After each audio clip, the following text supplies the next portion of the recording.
Hey guys, Andrew Haggerty here. We're going to be talking about the updated changes to the residential real estate listing agreement that went into effect on May 1st. We talked about this in great deal in one of the last Tea with Andrews, and I think it's extremely important we talk about today. You need to know what changes were made and what your seller needs to understand going forward.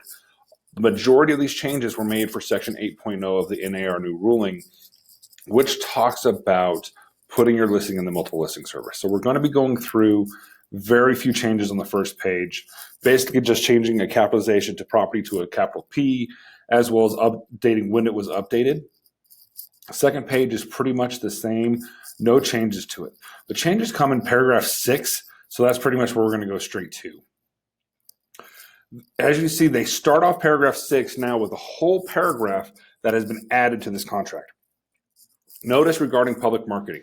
If the property is publicly marketed, MLS rules require that broker file this listing with the multiple listing service MLS within 1 business day.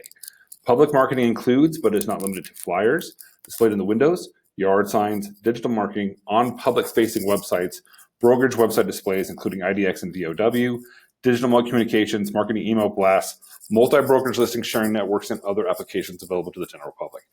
Basically, what they're telling the seller is anytime this is marketed to the general public, it has to be marketed in a multiple listing service. This is a whole new change, a whole new mind shift of what NAR is requiring, and that's why they've had to change the contract. So that change went into effect. Now, if you see on the bottom here, it did not change paragraph A too much, except for the notice regarding MLS rules. It's updating the notice and making sure you understand the rules about when they go into effect and how. Now, paragraph 2 is where they have a huge difference, because paragraph 2 is the paragraph in which the seller does not want to put in the MLS. So if the broker will not file its multiple listing with MLS, they've added a whole new paragraph to the very beginning. 1, the property will not be publicly marketed. Before I said it will not be put in the MLS. Okay, makes sense? Very simple. Now it says, pure and simple, it will not be publicly marketed, and that's kind of terrifying. If the property will not be included in the MLS database, add a paragraph 3 that the property will not be included in the MLS information.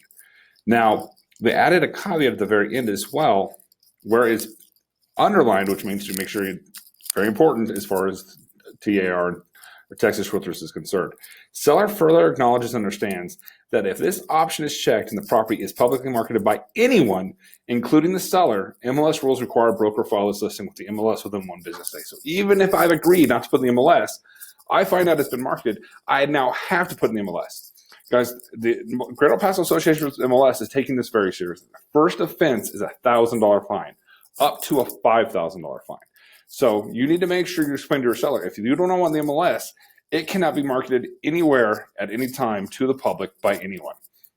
That is kind of crazy. That is kind of terrifying. This is the huge change that went into effect.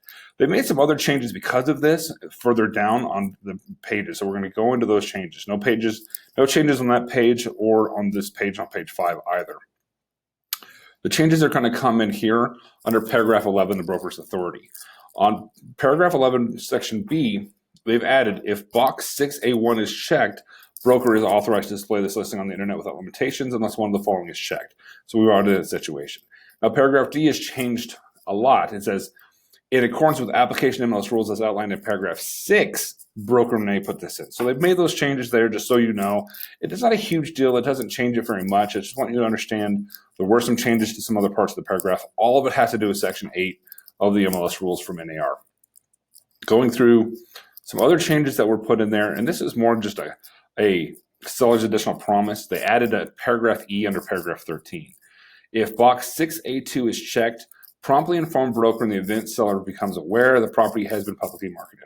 You are now putting it on the seller as well to make sure no one's marketing this property if they're not supposed to. Paragraph 6A2 is checked.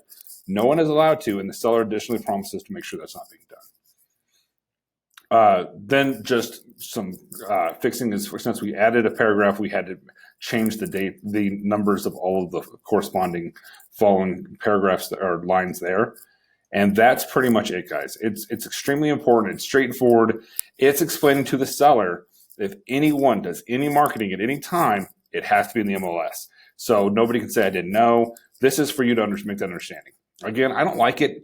And not because of the cooperation. I think cooperation makes total sense. What we're doing is we're telling a seller, it doesn't matter what you want, it has to be done. And that I have a problem with. But this came down from NAR, and we have to play ball. So make sure you understand it. Make sure if you start advertising, it's in the MLS within 24 hours. Or sorry, not 24 hours, within one business day. There's a big difference, because if it's Friday, Monday's a holiday, that means I don't have to have it in there until Tuesday afternoon. So it's not 24 hours.